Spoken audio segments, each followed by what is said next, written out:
출애굽기 3장 13절과 14절 말씀 다 같이 합독합니다. 시작. 모세가 하나님께 아뢰되 내가 이스라엘 자손에게 가서 이르기를 너희의 조상의 하나님이 나를 너희에게 보내셨다 하면 그들이 내게 묻기를 그의 이름이 무엇이냐 하리니 내가 무엇이라고 그들에게 말하리까. 하나님이 모세에게 이르시되 나는 스스로 있는 자이니라. 또 이르시되 너는 이스라엘 자손에게 이같이 이르기를 스스로 있는 자가 나를 너희에게 보내셨다 하라. 아멘. 사람들에게 있어서 가장 강력한 문장이 하나 있습니다. 자기가 고백하는 것 중에 가장 강력한 문장. 그게 어떤 거냐면 나는 믿는다예요. 그러니까 사람들은요, 이거를 굉장히 잘 사용합니다. 나는 그렇게 믿어. 나는 그걸 믿어. 나는 반드시 그걸 그렇게 될 거라고 믿어. 라고 하는 이 나는 믿는다. 이게 가장 강력한 문장 중에 하나거든요. 그런데 우리 예수님을 믿는 사람들은 이 문장은 힘이 없습니다. 나는 믿는다. 그게 무슨 힘이 있어요? 예수님을 믿는 사람들에게 가장 강력한 문장은 뭐냐면요. 나는 믿는다가 아니라 믿음의 대상이 누구냐가 중요합니다. 그런데요, 이 한국은요, 대한민국은 특별히 이 샤머니즘이 너무 강해가지고요. 종교성이 너무 좋아요, 우리나라 사람들이. 그러니까 내가 믿는다 그러면 되는 거예요. 무조건 되는 거예요. 내가 믿는 대상이 누구든 상관없어. 그게 하나님이든 부처님이든 알라신이든 뭐 저기 성모 마리아든 상관없어. 내가 믿는다 그러면 무조건 강력하게 뭔가 일어날 것 같은. 그래가지고 막 부적 같은 거를 막 붙여가면서 막 점쟁이를 막 찾아가면서 막 구슬해 가면서 막 자기가 할 수 있는 모든 걸 다 쏟아부으면서 어떻게든 미래를 알려고, 앞날을 알려고, 내일을 어떻게든 자기 뜻대로 만들어 보려고 막 애를 쓰면 될 것 같아가지고요. 다시 한번 말씀드리지만 내가 믿는다에는 힘이 없다니까요. 목적격이 중요합니다. 목적격. 나는 누구를 믿느냐. 내가 아무리 강력하게 믿고 굳건하게 믿고 나는 반드시 그렇게 될 거라고 믿어도 믿는 대상이 잘못되면 여러분 내가 아무리 믿는 게 무슨 소용이 있어요? 그러니까 우리는 이 질문을 꼭 하셔야 돼요. 내가 믿는데 누구를 믿으십니까? 내가 믿는 분이 누굽니까? 어떤 분이세요? 이게 나의 능력입니다. 나는 강력하게 믿는다가 나의 능력이 아니라 내가 믿는 대상이 힘이 있기 때문에 내 믿음이 힘이 있는 거예요. 내가 믿는 대상이 별 볼 일이 없어요. 여러분 이사야서를 정말 저는 정말 이렇게 우리 성도님들이 권면하는데요. 이사야서를 1장부터 66장까지 쭉 한번 읽어보세요. 시간을 들여서. 여러분 이사야서는요. 뭐라고 얘기하냐면 이렇게 얘기합니다. 너희들이 믿는 우상이 도대체 뭐냐? 너희들이 그 나무를 가지고 장작을 패기도 하고 불을 피워서 음식을 만들어 먹기도 하고 너희들이 조각품을 만들기도 하는 그것이 도대체 뭐냐? 너희들이 그것을 만들어다가 우상이라고 섬기지만 그것이 숨이 붙어 있느냐? 살아있기는 하냐? 그러면서 이사야서 40장부터 66장까지 가장 강력하게 얘기하는 건 뭐냐면 나는 우상과 다르다. 나는 여호와다. 나는 내 영광을 다른 이에게 뺏기지 않을 것이다. 나는 나다라고 강력하게 하나님이 주장하시거든요. 그리고 이스라엘 백성들이 찰떡같이 믿었다니까요. 바알과 아세라 그 우상을 믿으면 풍년을 줄 거라고 믿었다니까요. 여러분 풍년을 줍니까? 바알과 아세라가? 갈멜산에서 바알 선지자가 하늘에 불을 달라고 여러분 하루 종일 기도하는데도 아무 응답도 없고 아무런 효험도 없어요. 그러니까 어떻게 해요? 그들의 법을 따라서 몸을 자해하지만 아무 일도 일어나지 않습니다. 이 믿는 대상이 잘못됐다니까요. 여러분 열렬하게 간절하게 부르짖어서 기도해도 대상이 잘못되면 응답은 없는 거예요. 여러분 엘리야는요 몇 마디 안 합니다. 하나님한테. 특별 새벽기도 안 해요. 철야기도 안 해요. 금식기도 안 해요. 엘리야는요 몇 마디 안 해요. 뭐라고 하는지 아세요? 하나님이 하나님이신 것을 알게 하옵소서. 여러분 기도의 시간은 바알 선지자가 훨씬 길었어요. 열심은 바알 선지자들이 훨씬 많았어요. 여러분, 그들이 그 우상 바알에게 드린 여러분 노력이 훨씬 더 컸어요. 그런데 엘리야가 드린 노력은 별거 없었다니까요. 몇 마디 안 했다니까요. 부르짖지도 않았어요. 한 마디. 그런데 어떻게 해요? 하나님이 대단하니까 당장 하늘에 불이 내려오잖아요. 여러분, 내가 믿는 대상이 누구신지 아셔야 돼요. 그러니까 우리 믿음의 사람, 예수님을 믿는 사람들에게 내가 어떻게 이렇게 담대할 수 있는가? 내가 어떻게 이렇게 이런 상황 속에도 웃을 수 있는가? 내가 어떻게 이걸 부족함이 없다고 고백할 수 있는가? 그건 뭐냐면요, 내가 믿는 분이 하나님이기 때문이에요. 여러분, 이것이 우리에게 감격이 되고 감동이 돼야 돼요. 내가 하나님을 믿는다. 다른 어떤 걸 믿는 게 아니라, 다른 누구도 의지하지 않고 내 믿음의 대상이 하나님이라는 사실. 그래서 사실 오늘 이 출애굽기 3장 14절 말씀, 우리 성도님들 너무 잘 알고 있는 말씀 아닙니까? 오늘은 이 말씀을 중심으로 하나님에 대한 이야기만 하려고 합니다. 하나님 누구신가? 제가 그래서 이것을요, 3개의 문장으로 가져왔어요. 하나님 누구신가에 대해서 3개의 문장으로 갖고 왔거든요. 우리 한번 먼저 13절 말씀 한번 읽겠습니다. 13절 시작.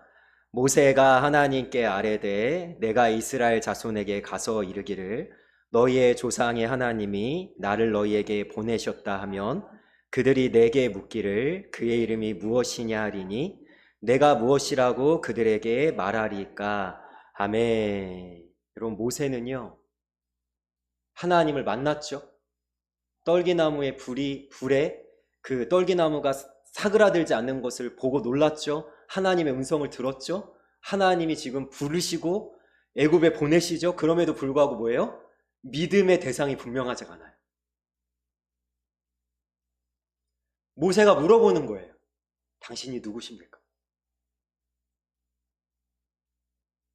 여러분, 이 모세의 질문은요, 굉장히 현실적인 질문이다. 어떤 현실적인 질문일까요?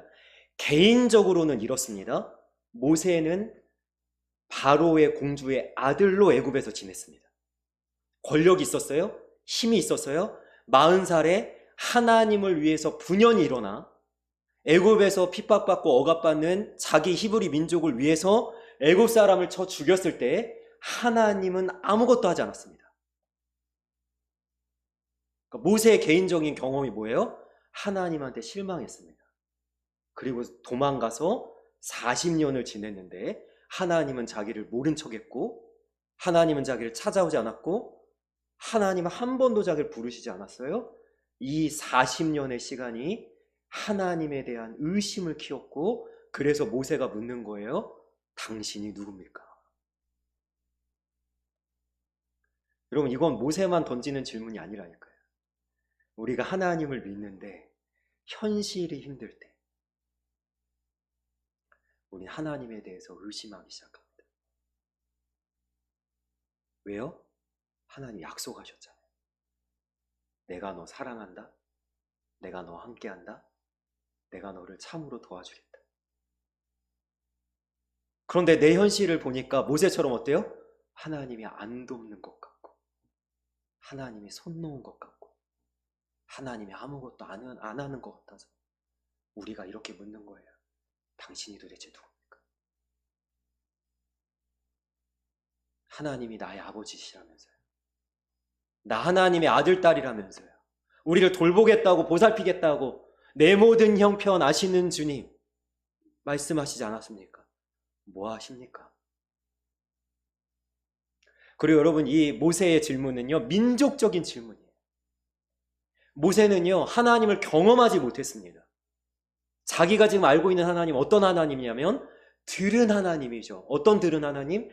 자기가 젖을 떼기까지 어머니 요게벳의, 원래 바로의 공주에게 이제 살아났잖아요. 히브리 남자들이 다 나일강에 던져서 죽임당하는 가운데 건진받은, 모세라는 이름의 뜻이 그거잖아요. 건진받아서 살아남아서 기적같이 엄마의 젖을 먹으면서 자라는 동안 엄마에게 들은 하나님이 어떤 하나님?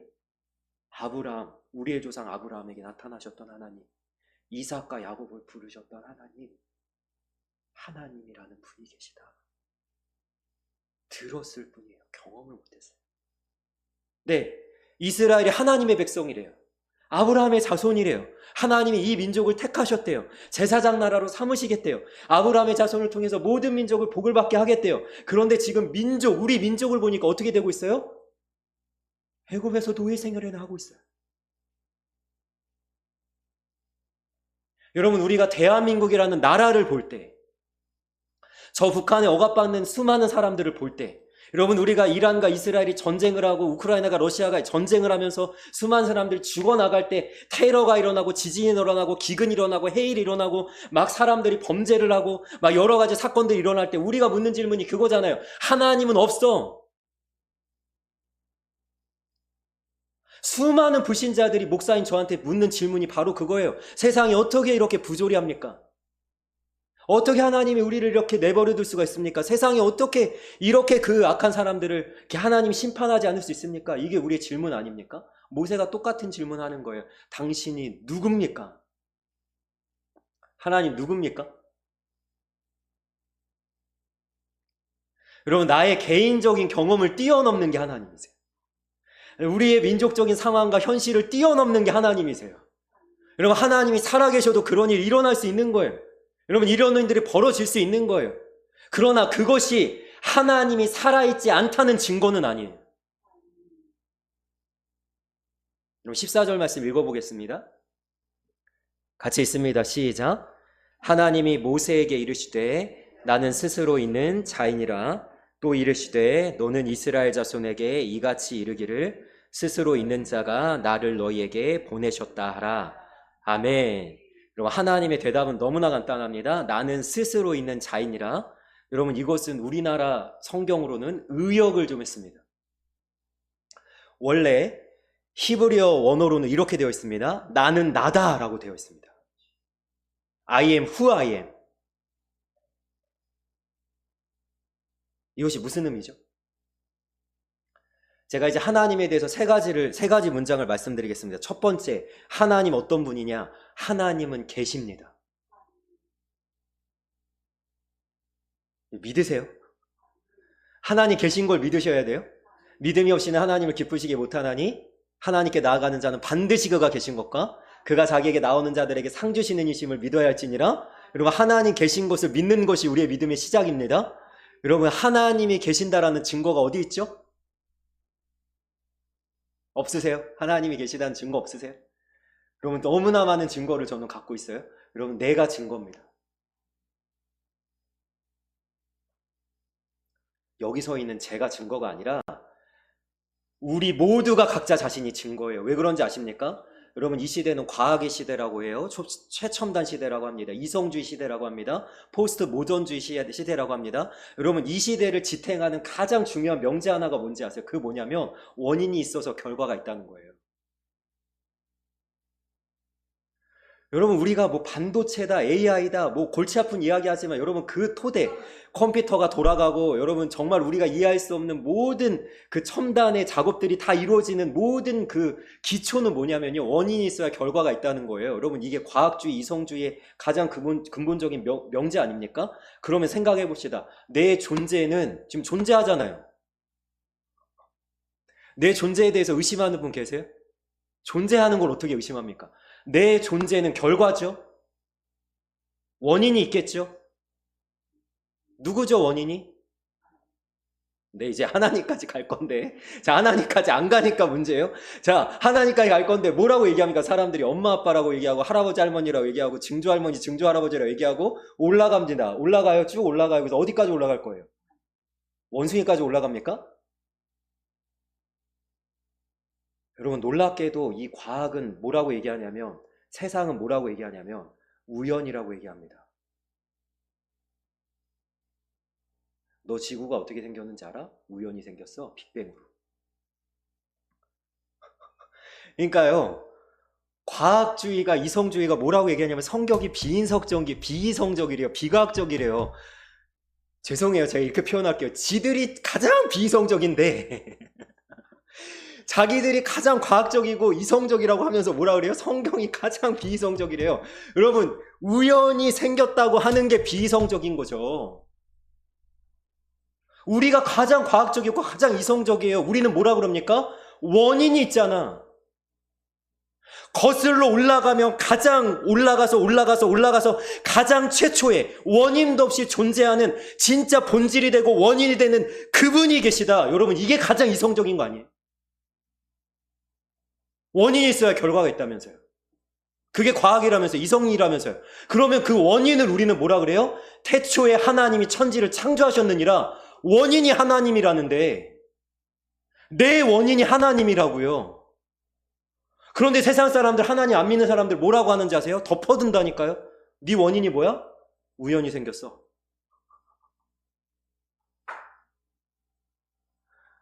그러니까 저는 진짜 수천억을 주고 수백억을 줘도 내가 우연히 생겼다는 걸 못 믿겠어요. 예? 사람들이 두들겨 패가지고 야 너는 우연히 생긴 거 해가지고 저 북한에 끌려가가지고 제가 정신교육을 받아고 감옥에 집어넣어놓고 막 하면서 야 넌 네가 우연히 생겼다는 걸 믿어야 너는 여기서 나갈 수 있어? 아 나는 도저히 그걸 못 믿겠어요. 우연히 생겼다는 걸 못 믿겠어요. 원인이 있다면서요. 하나님 이렇게 얘기하시는 거예요. 하나님이 계시다니까요.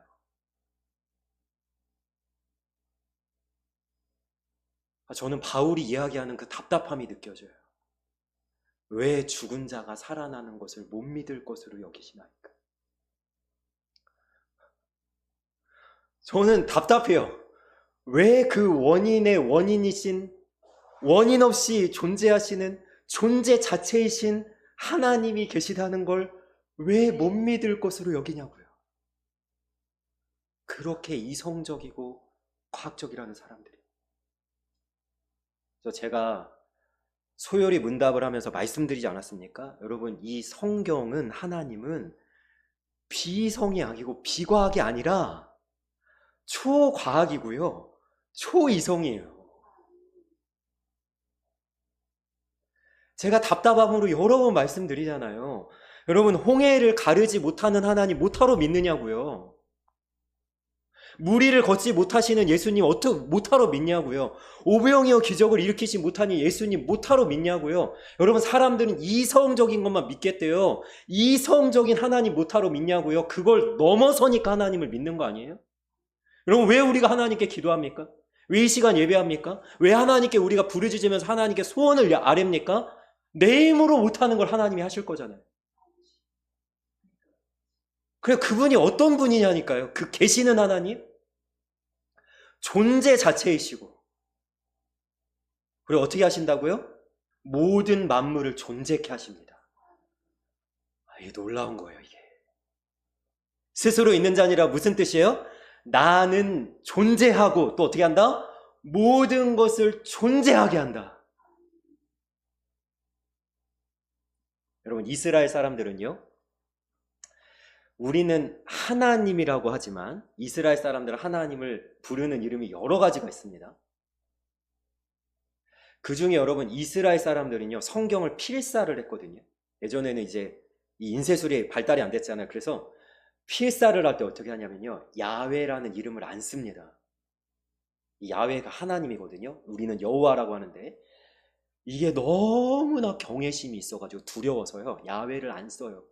만약에 써도 어떻게 하냐면 쓰기 전에 목욕제계를 하고 와서 씁니다. 여러분, 이 야훼를 이스라엘의 어떤 일부 학자들은 이렇게 이야기하더라고요. 이렇게 표현합니다. 뭐라고 표현하냐면 야훼는 인간의 들숨과 날숨을 표현하는 단어로 되어 있다. 그러니까 들숨의 야, 날숨의 회. 그럼 저는 이게 사실 저한테 너무 감동이 됐어요. 저 헬스장에서 매일 운동하는데 여러분 들숨 날숨 하거든요. 들숨 날숨 할 때 제가 속으로, 소리는 못 내고 속으로 야, 휘, 야, 휘 이러면서 운동했었거든요. 그러면서 이렇게 얘기합니다. 내 존재는 야훼이신 하나님께서 존재케 하심으로 내가 들숨과 날숨으로 숨을 쉬며 심장이 뛰고 살아있다는 것을 매 순간 고백해야 된다고 합니다. 하나님이 계신다고요. 우리가 아무리 하나님을 의심해도 하나님이 안 계시는 게 아니에요. 제가 불신자들과 논쟁을 굉장히 많이 했거든요. 불신자들이 논쟁하기 가장 좋아하는 것 중에 하나가 뭔지 아십니까? 천국과 지옥입니다. 저한테 그러면서 따져요. 뭐라고 따지냐면 너 천국 가봤어? 너 지옥 가봤어? 따져요. 그래서 제가 이렇게 얘기합니다. 뭐라고 얘기하냐면 만약 당신이 죽었는데 정말 천국이 있으면 어떡할 겁니까? 만에 하나. 그래, 당신이 천국이 없다고 해서 천국이 진짜 없다고 칩시다. 없을 수도 있습니다. 그래, 그것이 하나님이 거짓말을 했을 수도 있습니다. 그러나 만에 하나 천국이 진짜 있으면 어떡할 겁니까? 제가 강력하게 얘기합니다. 당신이 믿든지 말든지 천국은 있습니다. 당신의 믿음과 상관없어요. 천국은 하나님이 있다고 했기 때문에 있습니다. 믿을지 말지는 당신이 결정하는 겁니다. 다소 강요점이 엄청나게 있지만 뭐 이렇게밖에 표현할 수 없겠어요. 하나님이 계시다는 건요,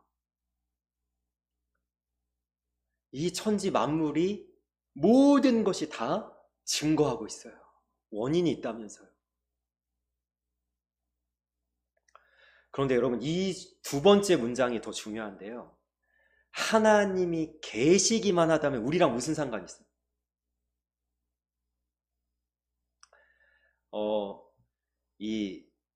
세상에도 철학자, 신학자, 여러분 여러 가지 공부를 깊이 하는 사람들이 이 신론에 대한 여러 가지 의견들을 내놨어요.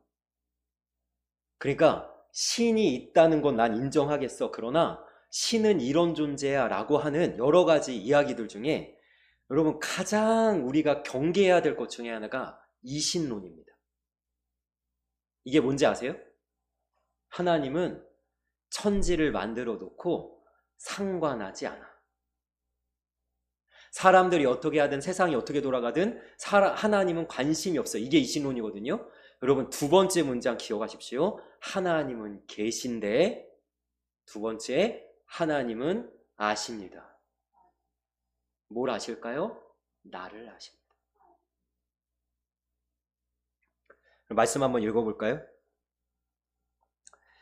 2장 23절과 25절까지, 출애굽기 2장 23절부터 25절까지 같이 읽겠습니다. 시작. 여러 해 후에 애굽 왕은 죽었고 이스라엘 자손은 고된 노동으로 말미암아 탄식하며 부르짖으니 그 고된 노동으로 말미암아 부르짖는 소리가 하나님께 상달된지라. 하나님이 그들의 고통 소리를 들으시고 하나님이 아브라함과 이삭과 야곱에게 세운 그의 언약을 기억하사 하나님이 이스라엘 자손을 돌보셨고 하나님이 그들을 기억하셨더라. 아멘. 여러분 성경은 이렇게 볼 때 가끔 은혜가 더욱 될 때가 있습니다. 여러분 보세요. 동사만 봅시다. 24절부터 24절 25절에 동사만 보세요. 들으시고 기억하사 돌보셨고 기억하셨더라. 그럼 하나님이 아세요. 뭘 아세요?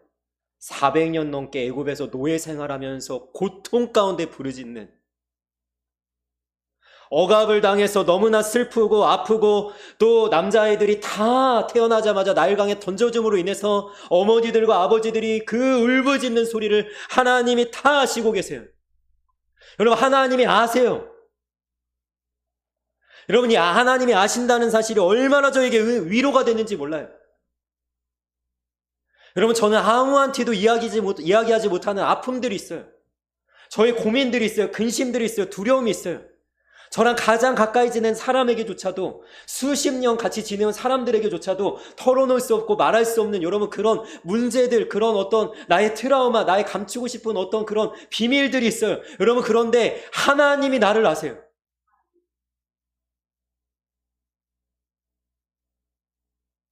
그래서 조용히 하나님 앞에 나와서 하나님 앞에 부르짖기 시작해요. 여러분, 어떨 때는 기도가 안 나옵니다. 어떨 때 하나님한테 무슨 기도를 드려야 될지 모르겠어요. 어디서부터 기도를 시작해야 될지 모르겠어요. 그런데 저의 기도의 시작은 늘 이렇게 시작되더라고요. 하나님 아시지요? 하나님 아시지요?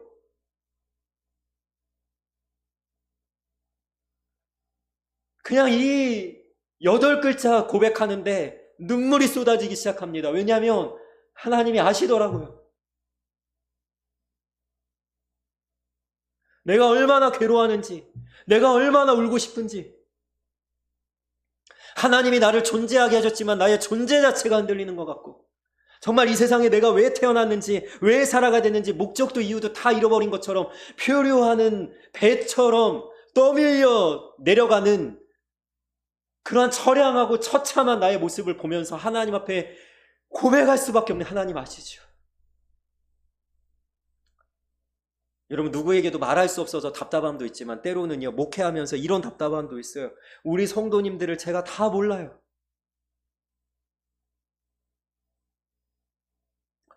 제가 목회를 하면서 가장 소망하는 것은 뭐냐면 우리 성도님들을 너무 사랑하고 싶은 거예요.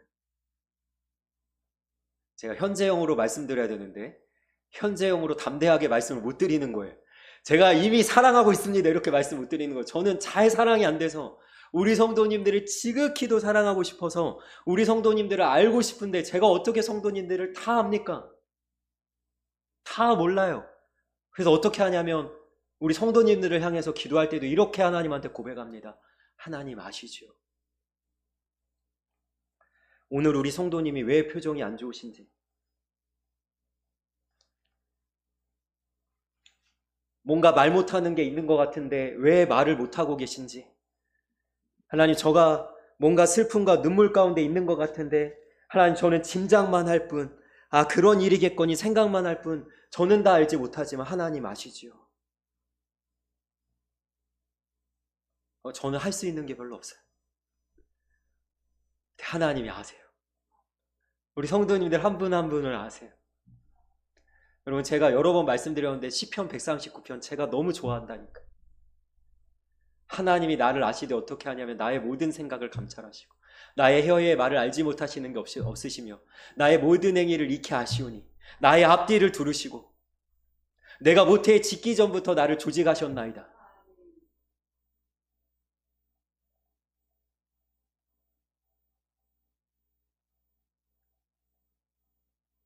그래서 하나님이 모세를 부르신 거예요. 여러분, 이 놀랍게 이게 연결되어 있어요. 제가 세 번째 문장을 이제 말씀드릴 건데, 여러분, 하나님이 아시니까 하세요.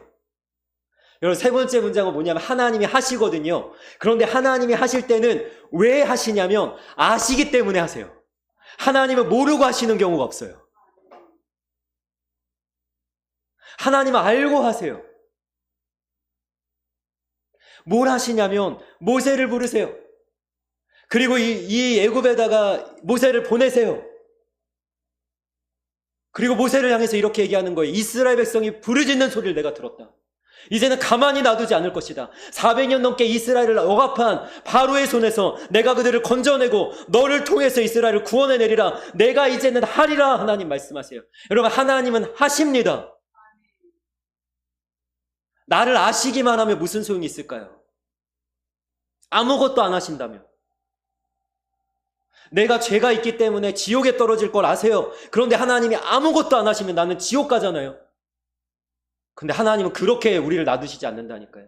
우리를 절대 포기하지 않는다니까요. 나는 나를 포기해도 하나님은 나를 포기하는 경우가 없어요. 하나님은 절대 내 손을 놓지 않으세요. 하나님이 하신다고요. 하나님이 이제 행동하기로 하셨어요. 나는 스스로 있는 자니라. 여러분, 14절에만 2번 얘기하시잖아요. 너는 애굽에 가서 나에 대해서 이렇게 얘기해라. 내가 누군지 이렇게 얘기해라. 나는 스스로 있는 자니라. 무슨 뜻입니까? 바로 네가 세상 최강자라고, 네가 세계 최고의 권력자라고, 너 위에 내가 있다. 나는 스스로 있는 자니라.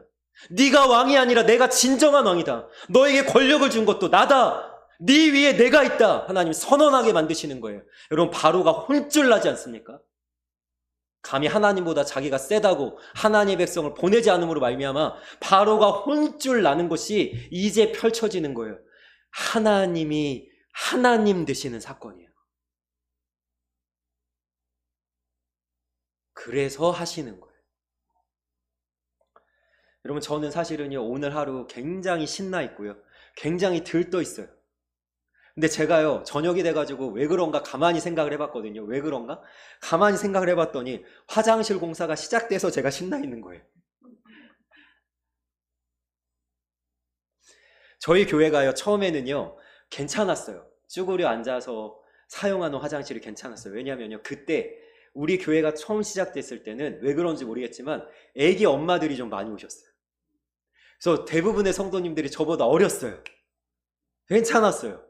그런데 저희 교회가 5년, 6년 넘어가니까 갑자기 어르신들이 많이 오셨어요. 이제 연세 드신 분이 오셨어요. 무릎이 안 좋아요? 90세 넘으신 분도 계세요? 그러니까 화장실을 바꿔야 되겠어요. 사실은 우린 처음부터도 생각을 했지만 이제 막 몇 년 동안 막 매주마다 성도님들 막 여기 공원 화장실 가시지? 그러니까 이제 집주인 분한테 이제 계속 이야기를 했어요. 아, 이게 될까? 해준다고는 하는데 이게 언제 되지? 이번 주에 해주면 좋겠는데? 그런데 화장실 공사를 제가 와보니까, 제가 피켓존도 하고 와보니까 이미 시작을 하고 있더라고요. 제가 감동이 됐어요. 하나님은 하시더라고요. 제가 중간에 말씀드리지 않았습니까? 저희가 비용을 들여서 저희가 사람을 써서 하려고 했다니까요. 그런데 하나님이 집주인의 마음을 바꿔서 집주인이 집주인의 금액으로 그것도 지금 양쪽 두 칸 다, 우리가 말하지도 않았는데 양쪽 두 칸 다를 아주 깔끔하게 지금 화장실 공사를 하고 있어요. 내일이면 마무리가 된대요. 저는 너무 기분이 좋아요. 이번 주부터 무릎이 아프지 않고 이번 주부터 쭈그려 앉지 않고 우리 성도님들이 너무나 편하게 그 화장실을 사용할 거니까 너무 마음이 좋아요. 그리고 하나님이 하신다고요.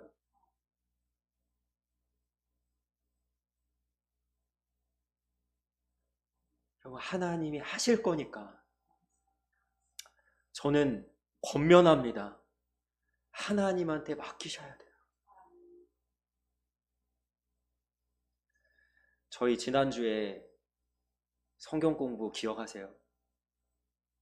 엘리야 선지자가 이 사르밧 과부한테 갔는데 통에 가루가 떨어지지 않고 병에 기름이 없어지지 않았는데 이 과부의 아들이 어느 날 죽었어요. 그래서 이 여인이 너무나도 슬퍼하면서 이 엘리야 선지자를 찾아왔더니 엘리야 선지자가 어떻게 해요? 그 아들을 달라 하여. 하나님이 우리한테 달라고 하신다니까요. 너 그 문제 나한테 맡겨. 너 그거 나한테 맡겨. 나한테 줘. 내가 아빠잖아. 너 내 아들 딸이잖아. 내가 할 거야. 이스라엘 백성들이 부르짖잖아요. 하나님한테 부르짖잖아요. 하나님이 달라고 하시잖아요. 그래, 내가 너의 고통 소리를 들었어. 너의 부르짖음을 내가 들었어. 내가 기억했어. 들었어. 내가 이제 돌아볼 거야. 내가 이제 할 거야. 하나님이 달라고 하는데 왜 안 주세요? 요즘에 저는 너무 감사해요. 왜냐하면 기도 제목이 너무 많아요. 저희 지금 아들, 손주도 지금 기도할 게 많은데 우리 성도님들도 기도할 게 많아요. 너무 감사해요. 하나님이 다 달라고 하세요, 저한테. 야, 다 나한테 줘. 하나님한테 다 맡겨드리는 중이에요. 새벽에도 기도하면서 맡기고 저녁에도 기도하면서 맡기고 매일 기도하면서 맡겨드리는 거예요. 왜? 하나님이 하실 거니까요.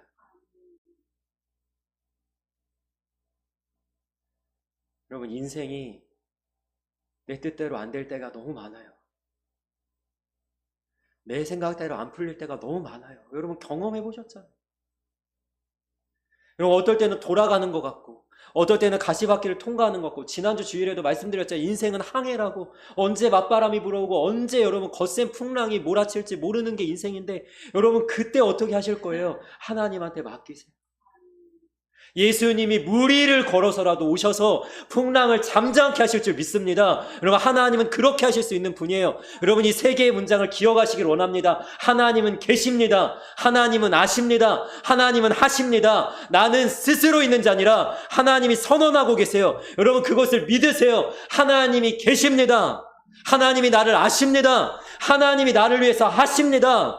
여러분, 이것을 고백하고 담대하게 믿음으로 살기를 원합니다. 여러분, 갈라디아서 2장 20절 우리의 마음을 뛰게 하는 여러분 말씀이 있어요. 나를 사랑하사 나를 위하여 자기 자신을 버리신 하나님의 아들을 믿는 믿음으로 사는 것이라.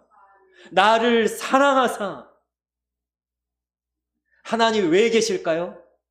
나를 사랑해서 계신 거예요. 나를 위하여 하나님이 왜 아실까요?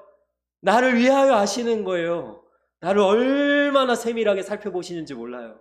나를 위하여. 그리고 어떻게 하신다고요? 자기 자신을 버리신 하나님이 하신다고요.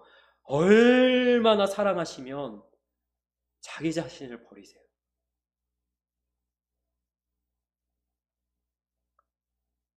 그럼 우리에게 하나님이 자신을 버리셨다는데 부족한 게 뭐가 있어요? 우리가 하나님한테 못 구할 게 뭐가 있어요? 우리가 하나님한테 못 받을 게 뭐가 있어요? 하나님한테 다 갖고 가세요. 그리고 하나님 앞에 다 맡겨드리세요. 하나님께 이렇게 고백했으면 좋겠어요.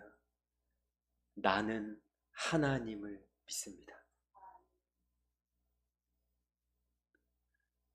그러면 더 뭐 다른 문장 안 얘기하셔도 돼요.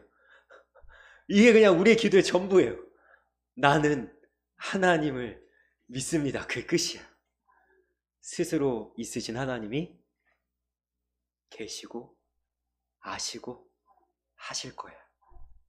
그래서 그 하나님을 바라보고 하나님을 소망하고, 그래서 하나님으로 인하여서 힘을 내고, 그 하나님으로 인하여서 강건하고 평안한 믿음의 삶을 살아낼 수 있기를 주님의 이름으로 소망하며 축원합니다. 아멘. 기도하겠습니다. 사랑의 아버지, 항상 계시고 우리를 아시며 우리를 위하여서 하시는 스스로 있는 자 되신 하나님을 우리가 굳건히 믿게 하여 주시고, 그래서 그 하나님으로 인하여서 흔들림 없는 소망 가득한 믿음의 삶을 살아낼 수 있도록 우리를 붙잡아 주시고 인도하여 주옵소서. 감사하며 우리를 언제나 완벽하게 인도하시는 예수님의 이름으로 기도합니다. 아멘.